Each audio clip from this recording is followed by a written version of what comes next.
창세기 22장입니다.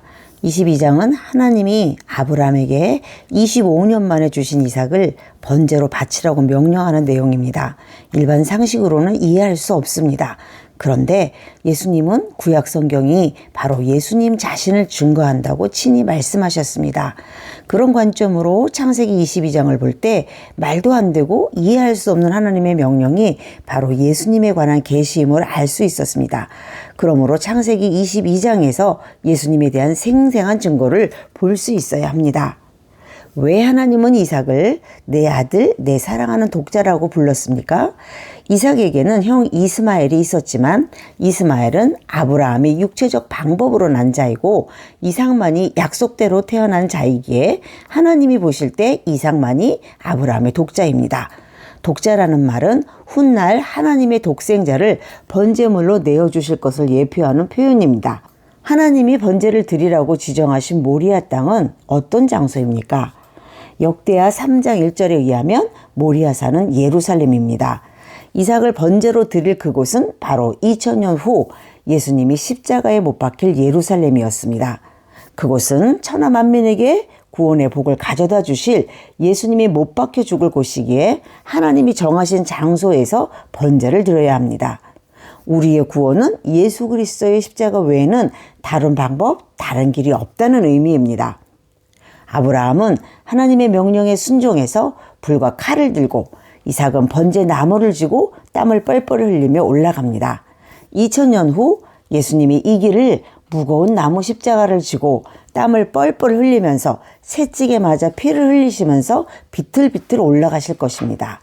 25년 만에 얻은 이삭을 번제로 죽여야만 하는 아버지 아브라함의 심정이 얼마나 고통스러웠겠습니까?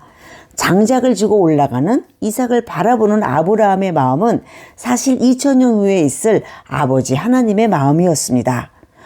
오늘날 우리는 창세기 22장을 읽을 때 독생자 예수를 제물로 죽일 수밖에 없는 하나님 아버지의 그 아픈 마음을 느끼게 됩니다. 그런데 갑자기 이삭이 돌아보며 질문합니다. 불과 나무는 있거니와 번제할 어린 양은 어디 있습니까?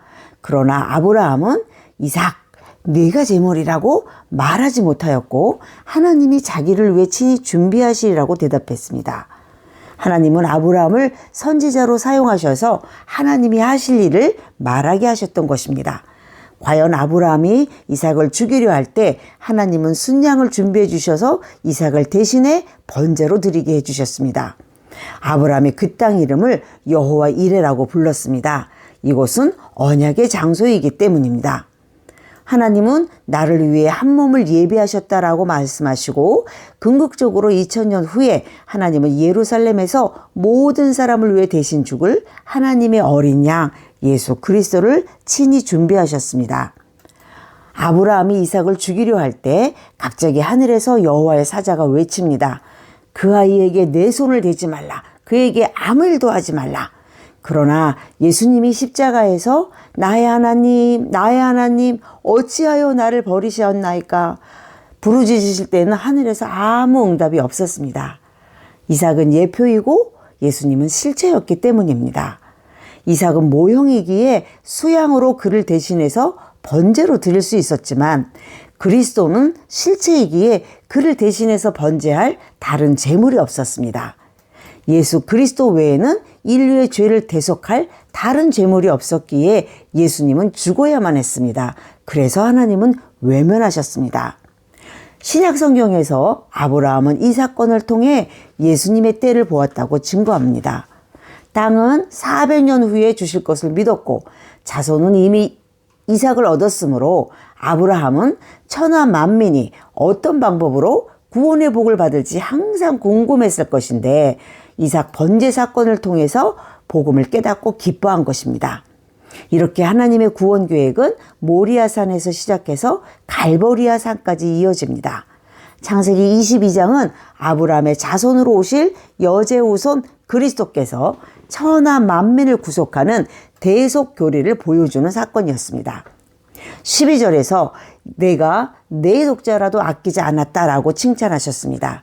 이는 하나님이 자기 독자까지도 아끼지 않고 내어주실 것에 대한 하나님의 마음을 나타낸 것입니다. 로마서 8장 32절에서 자기 아들 아끼지 아니하시고 우리 모든 사람을 위해 내어주신 이가 어찌 그 아들과 함께 모든 것을 우리에게 주시지 아니하시겠느냐라고 말씀하셨습니다. 하나님은 가장 귀한 독생자까지도 아끼지 않고 주셨습니다. 가장 큰 구원의 은혜를 우리에게 주신 하나님이 다른 것은 무엇이 아까워서 주시지 않겠습니까? 이 땅에 사는 동안에도 우리의 행복에 필요한 모든 것들을 은혜로 아낌없이 주실 것입니다. 그러니 근심 걱정 염려하지 마시고 필요한 것이 있으면 아버지 하나님께 구하시기를 바랍니다. 이 또한 하나님의 약속이기 때문입니다.